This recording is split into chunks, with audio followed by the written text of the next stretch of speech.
15वा भाग. विषय क्रमांक 19. सूक्ष्म शरीराचे सुख कशात आहे. स्थूल शरीराच्या सुखानंतर आता आपण सूक्ष्म शरीराचे सुख कशात आहे हे पाहूया. सूक्ष्म शरीराची प्रत्यक्ष अनुभूती सर्वांना कशी होऊ शकते हे आपण मागे पाहिले. सूक्ष्म शरीर हा अदृश्य विषय आहे, परंतु स्वप्नावस्थेत व जागृतावस्थेत चिंतन करते वेळी त्यांचे प्रात्यक्षीकरण होते. आपल्या शरीररूपी प्रयोगशाळेतील ती सूक्ष्म प्रयोगशाळा आहे. सूक्ष्म तत्व हे आकारयुक्त नव्हे, तर ते न दिसणारे म्हणजे अदृश्य तत्व होय. म्हणूनच स्थूल शरीरापेक्षा याची क्षमता, व्यापकता व कार्यक्षमता सर्वाधिक आहे. सूक्ष्म शरीर हे प्रकृतीचे सूक्ष्म रूप आहे, म्हणूनच हे त्रिगुणात्मक आहे. सत्व, रज, तम हे 3 गुण मूळ प्रकृतीचे आहेत व हे 3 गुणच आपापल्या आधिक्यामुळे प्रभावित होतात. तसेच विचार, संगती व कर्म यांच्यामुळे देखील ते कमी किंवा जास्त होतात. सत्वगुण हा सर्वात चांगला गुण होय. रजोगुण व तमोगुण हे तापदायक व जीवनाच्या मुख्य उद्देशापासून दूर नेणारे आहेत. रजोगुण हा मनाला व बुद्धीला पण चंचल बनवितो, तर तमोगुण आळशी व सुस्त बनवितो. यामुळे काहीच न करण्याची म्हणजे अकर्मण्यवादी प्रवृत्ती निर्माण होते. त्याला ईश्वर, सत्य विचार पटत नसतात. तत्वज्ञानाकडे त्याची ओढच नसते. सत्वगुण मात्र तत्वज्ञानाकडे जाण्यासाठी अभिरुची निर्माण करतो. सत्य जिज्ञासा, ईश्वर भक्ती, ध्यान इत्यादीकडे जाण्याची प्रवृत्ती होते. सत्संगती, स्वाध्याय आदी आत्म्याला प्रिय असणाऱ्या गोष्टी त्याला आवडतात व तिकडे त्याची प्रवृत्ती वाढत जाते. मन शांत व पवित्र राहते. या गुणामुळेच बुद्धी निर्मळ, शुद्ध व विवेकपूर्ण राहते. म्हणून सूक्ष्म शरीरात सत्वगुण हा प्रधान राहणे हे अत्यंत आवश्यक आहे, कारण त्यावरच त्याचे स्वास्थ्य अवलंबून असते. सूक्ष्म शरीर हे सुद्धा आत्म्याची इच्छा पूर्ण करण्यासाठीचे साधन आहे. तसेच आत्म्याला सुख व प्रसन्नता प्राप्त करून देण्याचे ते एक माध्यम आहे. हे स्थूल शरीरापेक्षा अधिक बलशाली आहे. याचा स्थूल शरीराचा जवळचा संबंध आहे. हे शरीर जन्मजन्मांतरात आत्म्यासोबत राहणारे आहे, म्हणूनच ते अधिक संबंधित व महागडे आहे. केवळ आत्मा हाच मुक्त होतो, त्यावेळी तो सूक्ष्म शरीराचा त्याग करतो व आपल्या समवेत कारण शरीर घेऊन मुक्तपणे परमेश्वराच्या सान्निध्यात आनंदमग्न होऊन राहतो. तो जन्ममृत्यूच्या फेऱ्यात काही काळ येत नाही. सूक्ष्म शरीरात अनेक सूक्ष्म यंत्रे आहेत. ती परमेश्वराने सर्वांना दिली आहेत. याला अंतःकरण सुद्धा म्हणतात. मन, बुद्धी, अहंकार, चित्त ही 4 साधने प्रमुख आहेत. चित्त हे सर्व प्रवृत्तींचे रेकॉर्ड आहे. विविध प्रवृत्ती तिथे साठविल्या जातात व त्या वेळोवेळी जागृत होतात. एवढेच काय, नुसते विषयांचे चिंतन जरी केले तरी त्या जागृत होतात. हीच प्रवृत्ती मनाला जागृत करते व तिकडे घेऊन जाते. प्रवृत्तीप्रमाणे पुढे मन आदेश देते व चांगली किंवा वाईट कामे होतात. आपल्या अंतःकरणात षड्रिपू आहेत. काम, क्रोध, मद, मत्सर, लोभ, मोह इत्यादी शत्रू म्हणजेच एक प्रकारची साधने होत. परंतु याचा सुद्धा सदुपयोग झाला तर सुख मिळते, अन्यथा दुःखच प्राप्त होते. यांचा प्रभाव बुद्धी व मनावर पडतो. बुद्धी शुद्ध असेल तरच विवेक राहतो, पण या षड्रिपूंचा प्रभाव वाढला तर बुद्धीचा विवेकही नष्ट होतो व त्यामुळे चुकीची कामे होतात. वाईट विचार, भय, चिंता, संशय, बेईमानी, क्रूरता, दुर्जन संगतीची आवड, सुडाची भावना, असत्य, दुसऱ्याचे वाईट चिंतने, लुबाडणूक, अश्रद्धा, अविश्वास, विकल्प, आळस, प्रमाद, लापरवाही, निरुत्साह, गर्व, ऐशनांच्या मार्गे लागणे इत्यादी दोष आढळतात. या सर्व वाईट गोष्टींचे बीज याच सूक्ष्म शरीरात आहे. मन चंचल असल्यामुळे क्षणाक्षणाला यांच्या प्रभावात येते. एवढेच नव्हे तर मन सुद्धा एक सूक्ष्म इंद्रियच असल्यामुळे त्याला विषय आवडतात व त्याला त्या विषयात रममाण होणे आवडते. परंतु त्याच वेळी आतून आत्मा सांगत असतो की हे वाईट काम करू नकोस. या सर्व वाईट गोष्टींच्या विपरीत चांगल्या गोष्टींची बीजे पण याच सूक्ष्म शरीरात आहेत. इमानदारी, दया, प्रेम, चांगले विचार, निर्भयता, चिंता मुक्तता, असंशयी वृत्ती, सत्य व सत्संगतीची आवड, दुसऱ्याचे भले चिंतने, निर्लोभ वृत्ती, विश्वास, श्रद्धा, धैर्य, उत्साह, नियमितपणा या सर्व चांगल्या गोष्टीमुळे चांगले स्वास्थ्य लाभते. त्याबरोबरच यश, कीर्ती, दीर्घायुष्य, प्रसन्नता या गोष्टी लाभतात. सूक्ष्म शरीर हे शुद्ध, पवित्र व सत्वगुण प्रधान असते. त्यामुळे बुद्धी शुद्ध राहते व सर्व चांगल्या गोष्टीमध्ये आवड निर्माण होते. याद्वारे सूक्ष्म शरीर स्वस्थ बनते व आत्म्याला त्या स्तरावरचे सुखच प्राप्त होते. यासाठी बुद्धी ही टेस्टरचे काम करते, कारण ती चांगल्या व वाईटांचा निर्णय करणारी आहे. मनापेक्षा बुद्धी अधिक शक्तिशाली आहे. बुद्धी ही मनाला संयमित करू शकते. मन इंद्रियांना संयमित करते. म्हणून मनात एक विचार आला की त्यावर बुद्धी योग्य व अयोग्यचा निर्णय देते आणि नंतर त्याप्रमाणे पुढे सर्व कामे होतात. बुद्धी शुद्ध असेल तर ती आत्म्याचा आवाज पण ऐकेल व त्याच्याप्रमाणेच कर्म करायला सांगेल. ती जर शुद्ध नसेल किंवा जर ती वासनेच्या प्रभावाखाली असेल तर निर्णय चुकीचे देईल. क्रोधात आलेला माणूस काहीही बोलून जातो व काहीतरी दुसरेच करून बसतो व नंतर पश्चाताप करतो. म्हणून मनाला जे आवडते ते आत्म्याला सुख देणारे व प्रिय असेलच असे नाही. म्हणून बुद्धीने आत्म्यासाठीचा विचार करून योग्य निर्णय देणे आवश्यक आहे. मन हे अत्यंत वेगवान व शक्तिशाली साधन आहे, पण ते खोडकर आहे. ते सतत विषय भोगांकडे धावते. वाईट गोष्टी त्याला आवडतात. ईर्ष्या, द्वेष, छलकपट, अन्याय, अत्याचार, धोका देणे, बेईमानी, व्यभिचार, चोरी इत्यादी वाईट गोष्टी त्याला आवडतात, परंतु आत्म्याला मात्र त्या आवडत नाहीत. एखाद्याला धोका देण्याचा मनात नुसता विचार जरी आला तर आतून तात्काळ आवाज येतो की नाही, हे चांगले नाही. एखाद्या स्त्रीकडे वाईट नजरेने पाहिले तरी तात्काळ आतून हे वाईट आहे असा इशारा मिळतो. कोणावर अन्याय करण्याचा साधा विचार जरी आला तरी लगेच आतून आवाज येतो की नाही, तू हे करू नकोस. मनामध्ये कोणाबद्दल द्वेष निर्माण झाला की आतून नको अशी सूचना मिळते.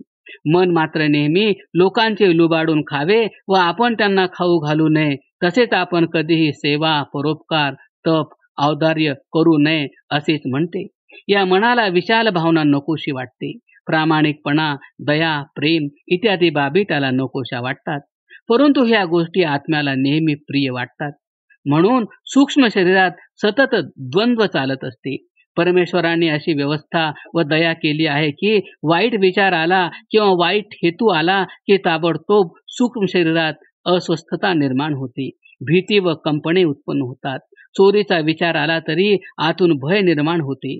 आत्म्याचे न ऐकता तशीच चोरी केली तर सतत भीती राहते व आत्म्यातून आपण उगीच चोरी केली असा पश्चाताप होतो. आपण चोरलेली वस्तू कोणी ओळखली तर काय होईल अशी भीती मनात सतत बसते. कुत्रा सुद्धा भाकरी चोरून पळून जातो. एका ठिकाणी शांतपणे बसून खात नाही. कारण काय तर त्यालाही आपण चूक केली आहे याची जाणीव असते, म्हणूनच त्याला भीती वाटते. या उलट त्याला तुम्ही भाकर टाका, तो निर्भयपणे तुमच्या समोर दारात बसून खाईल व आणखी टाकावी अशी अपेक्षा करेल. म्हणूनच जीवनात निर्भयता आवश्यक आहे. आत्म्याच्या आवाजाप्रमाणे चालणाऱ्यांना निर्भयता व शांती प्राप्त होते. परमेश्वराने आपल्याला ज्या उद्देशाने षड्रिपू दिले आहेत त्यांच्या उद्देशपूर्तीसाठीच ते वापरले पाहिजेत, तरच कल्याण साधते. चांगल्या गुणांची ईर्ष्या करावी, वाईट गुणांचा द्वेष करावा, ईश्वर, सत्संगती, ज्ञान व सत्याशी मोह धरावा. या सर्व प्रक्रियेनंतर सुद्धा जर मनाने व बुद्धीने चुकीची कामे केलीच तर आत्मा पुन्हा पुन्हा त्याला दूषणे देत असतो की तू हे उगीच केलेस, हे करायला नको होते. असा विचार प्रवाह सतत चालू राहतो. पश्चाताप हे फार मोठे दुःख आहे, तसेच ते शारीरिक दुःखापेक्षा मोठे आहे. समोरून एक सुंदर स्त्री चालली असताना डोळ्यांनी तिला पाहिले. मनाला ती आवडली तेव्हा काम जागृत झाला. विषय वासना जागृत झाली तेव्हा मन पुढील योजना करू लागले. हे सर्व काही मधल्यामध्ये चालले आहे. लोकांना याचे काहीच माहीत नाही. मन आता त्या स्त्रीला कसे गाठायचे याची योजना बनवू लागते. पण हा वाईट विचार आला असता मधला आत्मा नाही, हे चूक आहे असे सांगतो. परमेश्वराच्या व्यवस्थेप्रमाणे भीती निर्माण होते, अस्वस्थता निर्माण होते व शरीरात कंपने निर्माण होतात. आत्म्याला न आवडणाऱ्या या दुर्विचारामुळे एवढा मोठा त्रास आतल्या आत होतो, तो बाहेर दाखवता येत नाही. या उलट ती सुंदर स्त्री ही आपली माता, बहीण व मुलगी आहे, म्हणून तू वाईट विचार करू नकोस असा विचार केला तर कंपने उत्पन्न होणार नाहीत. आत्म्याला प्रसन्नता वाटेल व भय राहणार नाही. ईश्वराच्या व्यवस्थेच्या विरुद्ध असणाऱ्या असत्य व वाईट वागणे इत्यादी बाबींबद्दल भीती अवश्य ठेवावी. पण शुद्ध व्यवहार व सत्याचरण करण्यासाठी निर्भयपणा ठेवावा. हा त्याचा सदुपयोग आहे. सत्याचरणासाठी भय व असत्याचरणासाठी निर्भयता हे दुरुपयोगाचे लक्षण होय. यामुळे नेहमी दुःखच येणार हे मात्र निश्चित. तसेच संशय कोठे व किती प्रमाणात घ्यावा या सर्वांचे देखील गणित आहे. नको त्या ठिकाणी संशय घेणे योग्य नाही. असे प्रत्येक रिपूबाबत होते. म्हणून चांगल्या व वाईटांची बीजे सूक्ष्म शरीरातच आहेत. त्यांचा सदुपयोग केला तरच ते स्वस्थ, अन्यथा तेही अस्वस्थ होते व आत्माही दुःखी होतो. परमेश्वराच्या सृष्टी निर्मिती कार्याचे किती मोठे आश्चर्य आहे पहा. आत्म्याच्या कल्याणासाठी त्याने हे सर्व बनविले, हे त्याचे प्रत्यक्ष प्रमाण आहे. आत्म्याच्या विरुद्ध जर हे वापरले तर ते लवकर बिघडेल व अस्वस्थ होईल. त्यामुळे दुःख, भय आणि अप्रसन्नता येईल. खरोखरच किती नवलाई आहे या व्यवस्थेची. यावरून तरी मन व बुद्धीने ओळखले पाहिजे. षड्रिपूंच्या चक्रात मन गुंतले व ते विषय भोगांच्या मागे लागले तर ते बेचैन होते व अशांत राहते. परिणामतः झोप उडते, नैराश्य येते, उद्विग्नता वाढते व शेवटी माणूस आत्महत्या करायला निघतो. याकरिता आत्म्याला अप्रिय वाटणाऱ्या गोष्टी मनाने करू नयेत. हेच खरे सुख आहे. म्हणजेच त्याला संयमित करून रोखले पाहिजे व योग्य मार्गाने चालायला सांगितले पाहिजे. यालाच सदाचार असे म्हणतात. या उलट दुराचाराची व्याख्या आहे. खऱ्या अर्थाने स्वस्थ व सुखी राहायचे असेल तर सदाचाराशिवाय पर्याय नाही. सदाचाराचे मूळ सूक्ष्म शरीरात आहे. या सर्वामागे अज्ञान व ज्ञान, अविवेक व विवेक हे जबाबदार आहेत.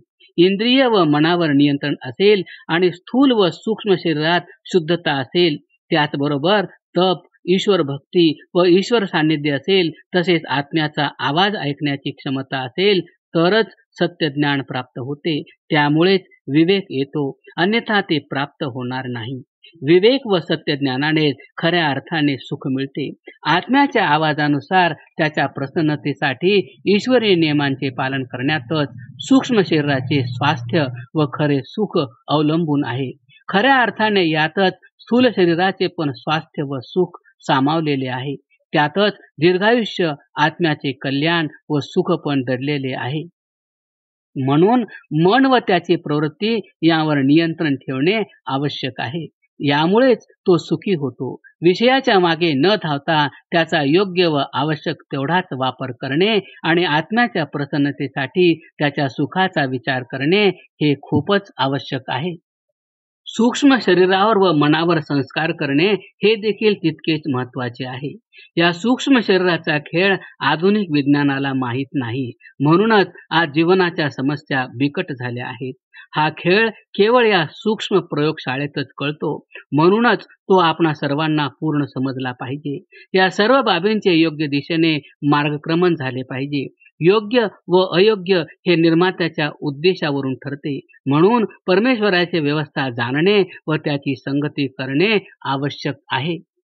सूक्ष्म शरीराचे सुख हे संयम, मनावरील नियंत्रण, प्रामाणिकपणा, षड्रिपूंचा सदुपयोग, निर्भयता, व्यापकता, त्याग, तप, परोपकार, दया, प्रेम, न्याय, नीती, ईश्वर भक्ती, सत्य, सत्संगती, चांगले विचार, असंशय इत्यादी चांगल्या गोष्टींवर अवलंबून आहे.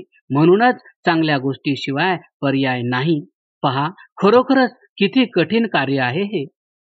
बरे, यातील बिघाड किंवा सुधार हा ज्याचा त्यालाच करावा लागतो. तो कायद्याने किंवा जबरदस्तीने होत नाही. मरेल पण ऐकणार नाही अशी त्याची भूमिका होत असते. म्हणून ज्ञान व विवेकाच्या आधारे आत्म्यानेच या सर्वांवर नियंत्रण मिळविले पाहिजे व त्याला योग्य दिशेने नेले पाहिजे. सदाचार हा सुद्धा सुखाचाच मार्ग आहे. हे सूक्ष्म शरीर आई वडिलांकडून येत नाही, तर ते जन्मजन्मांतरांचे रेकॉर्ड घेऊन आत्म्यासोबतच येत असते आणि आपले काम करीत असते. या जन्मात हे जर बिघडले किंवा प्रवृत्ती वाईट झाली तरी वासनेप्रमाणे पुढील जन्म मिळत असतो. म्हणजे पुढचा जन्म सुखाचा की दुःखाचा हे पण तेच ठरविते. ही गोष्ट मात्र या जगात आधुनिक विज्ञानाला आज तो समजली व कळली नाही. हे दुर्दैव आहे.